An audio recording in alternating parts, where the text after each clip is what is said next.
Today, the crown passes, as it has done for more than 1,000 years, to our new monarch, Charles Philip Arthur George. His Majesty, King Charles III. 73 years spent in the shadows of his mother's reign, the longest-serving heir in British history.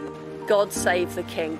Born in 1948, it wasn't long before the future king left home for a remote boarding school on the other side of the world. The 17-year-old heir to the throne arrives in Sydney on his way to attend school at Timbertop. Charmed by Australia's blunt character, he returned to Cambridge, becoming the first British royal to earn a university degree before joining the Royal Navy. It promises to be a busy 6 weeks for the new Royal Naval Officer. In 1969, he became the Prince of Wales. I, Charles, Prince of Wales, do become your liege man of life and limb. Marrying a 20-year-old Lady Diana Spencer in 1981, their turbulent relationship buoyed by the births of Princes William and Harry.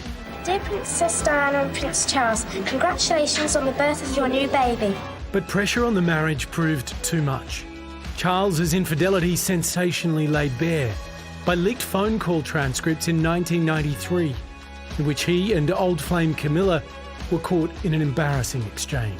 With regret, the Prince and Princess of Wales have decided to separate. The union formally dissolved 4 years later, Charles marrying the now Queen Consort, Camilla Parker Bowles, in 2005.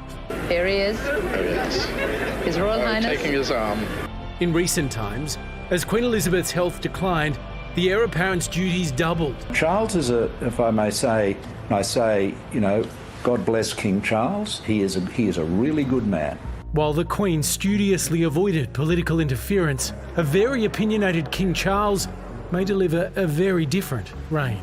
Her Majesty's government's priority is to grow and strengthen the economy and help ease the cost of living for families. Weekly private meetings the Queen held with the UK PM could now be much more influential for the long-time environmentalist. That runs on, can you believe this, surplus English white wine. The King gently prodded Australia into action during last year's COP26 climate conference. I mean, you gently try to suggest there may be other ways of doing things. But those suggestions and his very public private life may yet make for a more divisive monarch. The task ahead is more than just winning hearts and minds, but maintaining the monarchy for a new generation.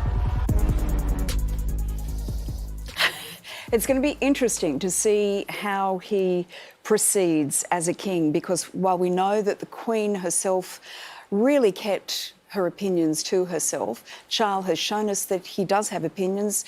He has a vision for what the world will look like in the future and how we can traverse some of the issues that exist, particularly when it comes to the environment. But I think one of the crucial things for him will be Camilla by his side, just as Prince Philip was so crucial to the Queen's success, having that rock.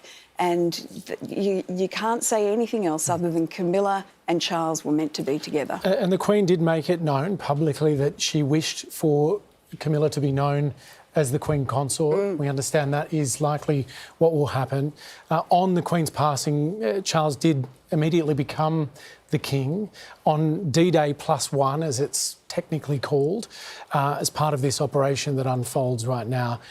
There will be a formal proclamation of the King, but there's a whole lot of process. So these are shots coming into us now from Balmoral Castle in Scotland. Of course, that is where the Queen died. Charles and Camilla spent the night there. They'll be travelling to London. There'll be meetings that take place over the next few days with what's called the Accession Council. The Australian High Commissioner, in fact, the acting High Commissioner to London, will take part in the first of those meetings. The King, Charles III, will join the second of those meetings, and then he'll commence a tour of the United Kingdom, which is quite bizarre to think that that's part of the formal process. Got to get on with business. That he undertakes, given that he's just lost his very dear mother. After that, the Queen's body, or as part of that process, the Queen's body will be moved to London. It's there that she will lie in state and that will be a very significant moment. Within the next fortnight, though, a funeral will be held. We don't know the precise date yet. We're waiting to hear from Buckingham Palace when that will be.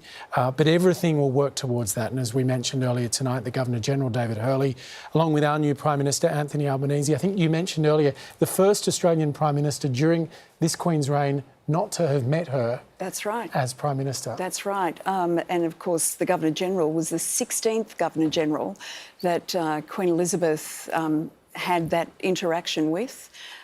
So, yeah, it's a time of change, and shortly King Charles III will have his first of weekly meetings with the brand new British PM, and if that doesn't indicate a changing of the guard, nothing does. And he will make a formal address to the nation within the next few hours. That's one of his first formal duties as king. He has an enormous task at hand, as been mentioned so many times. The UK going through difficult times. A new Prime Minister that's been in place for just a few days.